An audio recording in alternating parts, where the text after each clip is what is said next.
The best gaming PC you can build for around $700 may cost more than a console, but is well deserving of its price relative to its performance. The fact being that a gaming PC of this caliber, or the one we're going to build today, can run all of the same games that, say, a console like the PS5 can run, but with an added cost that well warrants the benefits. And so what does building a console alternative PC look like, and is the extra cost justified? Let's lay it all out on the table and find out.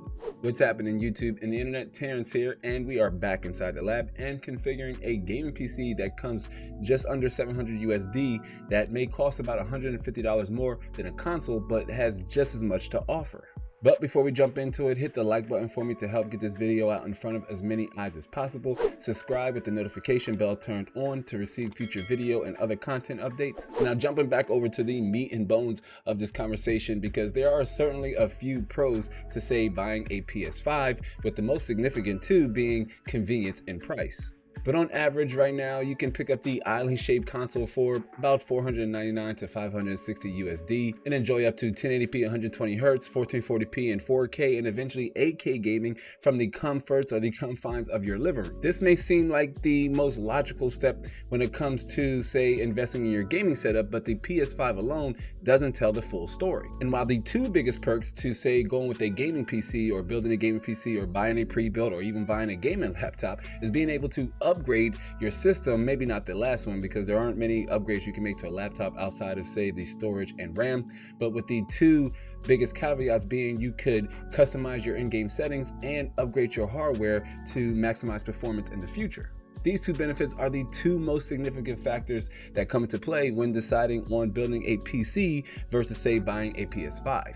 And at its price point, sure, the PS5 sounds like a good, viable, low cost of entry to modern gaming. But what does a similarly spec'd gaming PC look like with beefier internals? Well, jumping right into the theme or the topic title of this conversation, let's start with the CPU. And now, starting with the CPU, we're going to head over to everybody's favorite website, that is PCPartPicker.com. Now, it's important to note that the PS5 has a custom 8-core AMD Zen 2 CPU inside, which is based off the Ryzen 3000 architecture. So with the PS5 CPU being based on Zen 2, for this build, we're going to stay on the AM4 socket, starting with our CPU, which we're going to go with the Ryzen 5 3600. This CPU has 6 cores and 12 threads, a base clock frequency of about 3.6 gigahertz, and a boost clock frequency of up to 4.2 gigahertz. It's $111.40. That's not bad for a 6-core, 12-thread CPU. But with the 6-core Ryzen 5 3600, this CPU for 114 USD, or just under 114 USD, is fast enough for 1080p high setting gaming and has a sufficient amount of IPC and cores for 1440p gaming. But now that's our CPU, and so heading back here, we're going to switch back over to our list, and we don't have to worry about adding a CPU cooler. The Ryzen 5 3600 does come with a pretty decent stock air cooler that'll get the job done, especially if you're not interested in overclocking, or you're not going to obsess over your temperatures and you just want your system to work as it should out the gate. So we can skip over the CPU cooler. We don't have to worry about that adding to the overall cost of this system. Before our motherboard, we are going to stick with the B500 series chipset. Again, this is going to leave open the possibility of upgrading to, say, a future Ryzen 5 5600 or 5600X, or if you want to go core for core with the PS5, you can upgrade to, say, a 3800X or a 5800X 3D or a 5800X. More on that later. But the motherboard we're actually going to go with this build actually comes with support with Zen 2 right out the gate and doesn't require a BIOS update, and that is the MSI VDH Wi-Fi. As you can see, the MSI Pro VDH Wi-Fi comes in at just a little under 120 USD. It has support for M.2, or it has M.2 support. It's not the fanciest or shabbiest looking boards, but again, at this price point, you can't beat the value that's being presented here over on this MSI B550 board. It costs less than 150 USD, and the CPU and the motherboard alone is going to run us less than $240. So we're off to a good start here with configuring our system that's going to, again, come under just under 700 USD, and that could perform equally, if not better, than a PS5. And so that's our motherboard and CPU combination. Switching back here as we now head back to our list. As you can see, we are just under 240 USD. And now what has that gotten us exactly? Well, it's gotten us a firm grasp on our platform of choice, that being the AM4 socket. With a Ryzen 5 3600 and a MSI B550 motherboard, I say we're off to a great start when it comes to building a system that is similarly spec'd to a PS5. You don't have any choice when it comes to deciding the motherboard type on your PS5, and obviously the CPU, as consoles run on custom-based APUs and custom-based boards. So being able to choose your motherboard and your CPU out of the gate right there alone, one would argue that that is well worth the cost, say, of having that benefit. And again, with this system only costing about $150 more than a console, the pros are already starting to show that they outweigh the cons. But switching back over here to our system, again, we have the motherboard, CPU laid out, and now we're going to jump right on down to choosing a video card, because the PS5 has a custom GPU. It has a 10.3 teraflop GPU. It is based off of the RDNA 2 architecture, so that's RX 5000 series. And now the magic behind the PS5 and the Xbox Series SX is that they both utilize dynamic resolution scaling, where the game's video output is changed on the fly to improve performance. Say rendering the game at a lower resolution, say 1800p or 1080p, an unorthodox resolution, right, to maximize FPS. And while the PS5 has this feature, activated by default, or with a switch from performance to resolution, the options on PC with a similar feature are a bit more robust. And that's because AMD Radeon-based cards and others utilize a feature called FSR, or Fidelity FX Super Resolution, which is a machine learning AI that uses upscaling technologies to help boost frame rates in certain games that support FSR and deliver high quality, high resolution gaming experiences. And I mean, hate it or love it, right? Technologies like FSR and DLSS are here to stay, with silicon manufacturers looking to improve the feature with each iteration. So that means going with a video card, say like the RX 6600, which is a RDNA 2 based GPU with 8GB of GDDR6 memory and a boost clock frequency of up to 2600 megahertz, depending on the model, seems like the most logical step or logical sense if you're looking to target a feature that makes the PS5 just as special as any other graphics card or system that has access to a similar feature, that is being FSR, in this case on a RDNA 2 based GPU, and DLSS if you're rocking an NVIDIA RTX based graphics card. And so heading over here down onto our list, we're going to go ahead and add the RX 6600. I would like to find the specific model that I originally planned for this build, as I thought it went well with the overall aesthetic of the system. But again, the graphics card can be had. The RX 6600 can be picked up for a little under 240, 250 USD, and that's at most retailers, both in person and here online. I'm just going to add the RX 6600.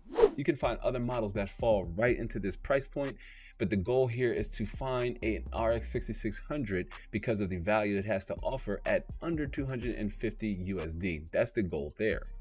With a graphics card like the RX 6600, it opens up the possibility, or it opens the door for 4K gaming and 1440p gaming utilizing Fidelity FX Super Resolution, which can boost FPS up to 30% or 50% depending on the game and how well it is properly implemented.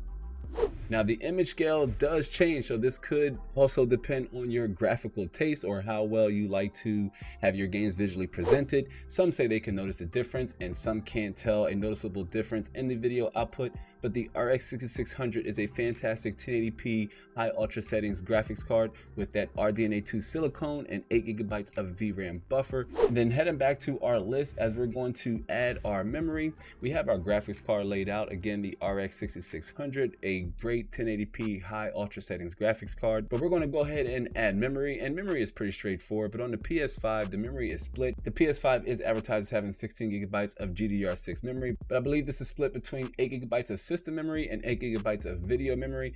But for a custom PC, that is just not the case, as you can have dedicated memory for your system. Again, another benefit to going with a gaming PC that well justifies that additional $150 cost that's relative to this system. But we're going to go ahead and add 16GB because 16 is sufficient enough for 1080p, especially if you're targeting a budget similar to this one, to which you want to grab a 16GB kit for just under 50 USD. We have this kit of Corsair Vengeance LPX 16GB of 3200 megahertz. And again, you could go with a kit that's 32 should you have a workflow or creative demand, or a gaming workflow and creative demand that calls for such. And so with our low profile memory added, that brings our total system to just under 530 bucks or 550 USD. And we've added some of the core components that will have the most significant impact on our targeted gaming experience, an experience that is relatively close to that of a PS5, the PS5 being the higher end choice for console gamers. So we have our RAM added. We're going to add our storage, which is going to drop down here. Now the PS5 comes with a 825GB SSD. So that is what we're going to target here for this system. And the PS5 again comes with the ability to upgrade and expand your storage. And now 1TB is a good starting point. And a bare minimum if you plan on playing more than 4 to 5 games at a time. We want transfer speeds that will at least match the PS5. So we're going to go with the Team Group MP33. It's a budget friendly or budget option NVMe M.2. The speed difference here is day and night and well worth the coin, and it doesn't have to stop there. You can always add as many storage devices as your motherboard can support and really expand your video game catalog or media library. And so moving along right on down here, we're going to jump over to the case. And now here's where you can be the most flexible with your budget. You can opt for a case that's smaller or larger, or with or without tempered glass, RGB, or what have you. But for this build, I envision a sleek and functional enclosure with the Cougar MX333. It's a mid-sized case with acrylic side windows, so it's not that heavy and shouldn't get too hot inside, along with an open front panel here for cold air intake and plenty of radiator support. I mean, it's a really gorgeous case here, as you can see, the internals, which is just something you would want in a case at this price point, both functionality and form. You also want to make sure that it has the right USB headers that your motherboard support, and that is the front panel USB connectors being USB 3.2 Gen 1 Type A and USB 2.0 Type A. And if we head back over here, PC part picker, if I add the, well, I gotta add the case. There, I gotta add the case. But if you see, if we scroll down here, PCPartPicker.com will show us that we have the right headers, USB headers, that support our motherboard, that are also supported by our case. Again, a helpful tool that PC Part Picker offers you. But with our case added, that brings our total to 623 USD, leaving us with space only for our PSU or our power supply, and which is our final component, and it being a central one as it powers the life force of your system. But we're going to go ahead and add our power supply. Now, where your budget allows, what I recommend is you go semi or fully modular where you can for future expandability without having to swap out your entire PSU. A good rule of thumb when determining how much you're going to need, start by 2xing your estimated wattage, accounting for a boost in high clock speed gaming. So if we go back here and we go to the top of PC Part Picker, we're going to see that they have estimated this system, at least with all of our central and core components, especially the ones that are going to have the highest power draws, being at 281 watts. So what I recommend is we round this up to about 300 to account for those aforementioned factors, and we 2x our power supply unit maximum wattage. That is going with a power supply that has at least 600 wattage, and that is the EVGA BR, and that should bring us up here to the 600 watt, because again, our estimated wattage is 281. So with this EVGA BR power supply unit, comes in at just under 70 USD with this bronze certified rating and 600 wattage maximum output, and has the necessary PCIe connectors because our graphics card calls for an 8-pin, but this power supply has support for up to 2 for future expandability. It's not modular, so you may have to work a little harder to conceal any unused connectors or cables, or upgrade your PSU in the future when you're ready to upgrade your video card, say to something that has a higher power draw or that has a higher PSU requirement. But a PSU in this price range will have enough overhead room to deliver an adequate amount of power to this system. It has neatly lined black braided cables, so it gives your system internals a higher end look and feel to it. And again, this power supply can be picked up for just a little under 70 USD.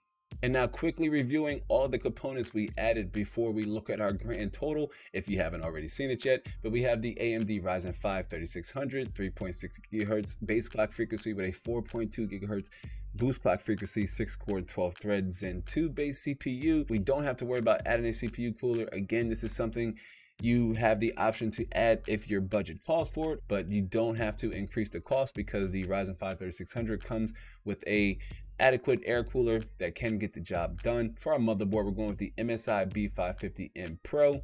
Has support for Zen 2 out of the gate, so you don't have to worry about upgrading the BIOS.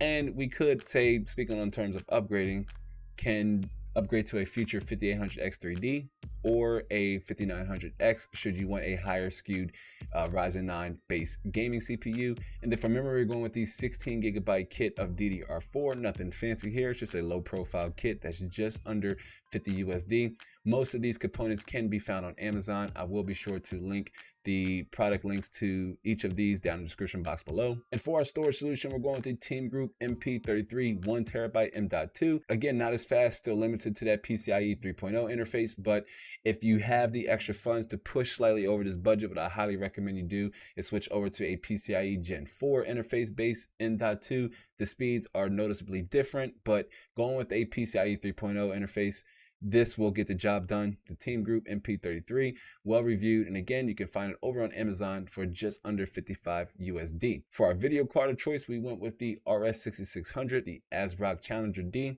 Again, this graphics card is a fantastic 1080p, high resolution, high setting gaming.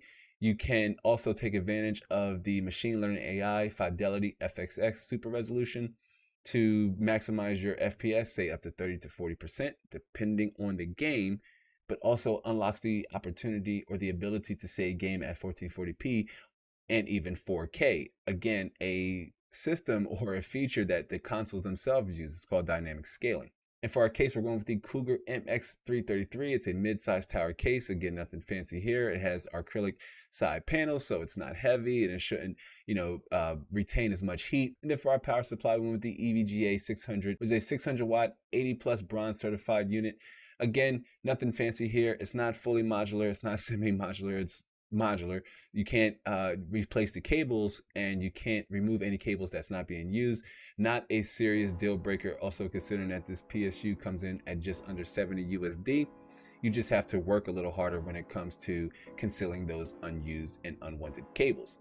And now altogether, that brings this system in at just a hair under $693.33, or as the title promised, a system that comes in at just under 700 USD. You don't need to buy Windows. You don't even necessarily need Windows. There are ways to install Windows yourself that doesn't require having to buy a $100 key from, say, a retailer like Amazon or Best Egg or Newegg. And while this system will be able to get the job done, that is, run all the latest and greatest games, all the same games that the PS5 itself can run, your experience as a PC gamer doesn't start here, but it certainly does end there. It starts with you defining the type of games you want to play and how you wish to experience them, and then determining how much you'll need to get there. You can change your in-game settings, dynamic resolution scaling, and what have you, but your monitor is a single component that matters the most when capturing your targeted video game experience or your targeted gaming experience. Whether that be on a console like the PS5 or the Xbox Series SX, or on a PC like the one we configured here, your best results will be achieved by considering your monitor type first. You can build this gaming PC for just under $700 USD and enjoy the benefits of being 100% of control of your gaming experience. Or you can buy a high-end console like the PS5 for a little less and experience all that comes with. One may be too much and the one may be not enough.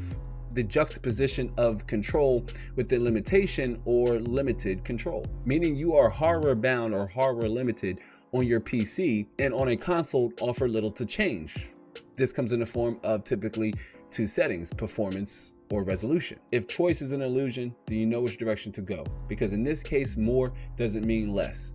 And to get an idea of why AM4 is the socket going forward in the future, watch this video next. Hit the like button for me if you haven't yet, subscribe if you're a new viewer, and I do hope to catch you in the next one. So until then, be easy.